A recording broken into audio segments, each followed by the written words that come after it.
একদিন পরই কোরবানির ঈদ, এখনও ট্যানারি মালিকদের কাছ থেকে বকেয়া টাকা পায়নি নাটোরের ব্যবসায়ীরা।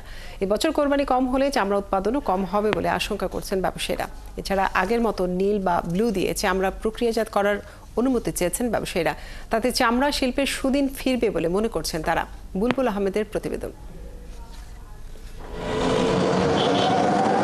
দেশের দ্বিতীয় বৃহত্তম চামড়ার বাজার নাটোরের চকবদ্দনা।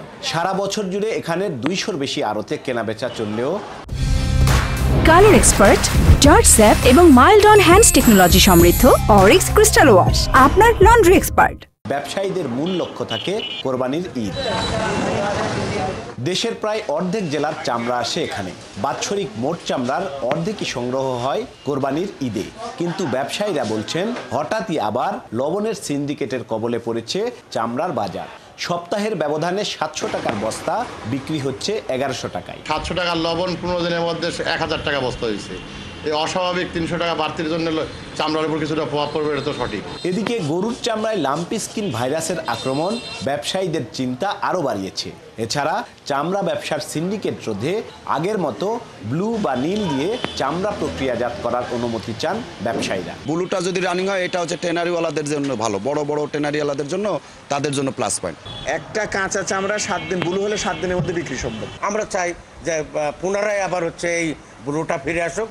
আমরা সাধারণ ব্যবসায়ী বা আমরা সাধারণ আড়তদার এই জিনিসটা মানে ওনারাও ভালোভাবে ব্যবসা করুক। ব্যবসায়ী নেতারা বলছেন সরকারি সহায়তা পেলে সকল বাধা কাটিয়ে এবছর ব্যবসা করা সম্ভব। একটা অর্থ সংকট দেখা দিবে আমি মনে করি একটা এইবার ঈদুল আজহাতে অর্থ সংকটে পড়বে চামড়া ব্যবসায়ীরা, এবং এই অর্থ সংকটের কারণে হয়তো চামড়ার বাজার মন্দা যেতে পারে। এদিকে জেলা পুলিশের এই কর্মকর্তা বলছেন চামড়া ব্যবসায়ীদের নিরাপত্তা ও চামড়া পাচার রোধে কাজ করছেন তারা। পুলিশ হেডকোয়ার্টারের নির্দেশনা মোতাবেক নির্দিষ্ট সময়ের বাইরে চামড়ার কোনো ট্রাক যেন নির্দিষ্ট রুটের বাইরে কোথাও যেতে না পারে, সেই বিষয়ে জেলা পুলিশ ইতিমধ্যে চামড়া ব্যবসায়ীদের সাথে বৈঠক করেছে। তাদেরকে আমাদের সিদ্ধান্ত জানিয়ে দেওয়া হয়েছে এবং আমরা সেই অনুযায়ী ব্যবস্থা নেব। এবছর নাটোরে গরু, ছাগল, মহিষ মিলিয়ে অন্তত 18 লাখ পিস চামড়া সংগ্রহের লক্ষ্যমাত্রা নির্ধারণ করেছেন ব্যবসায়ীরা। বুলবুল আহমেদ, 71, নাটোর।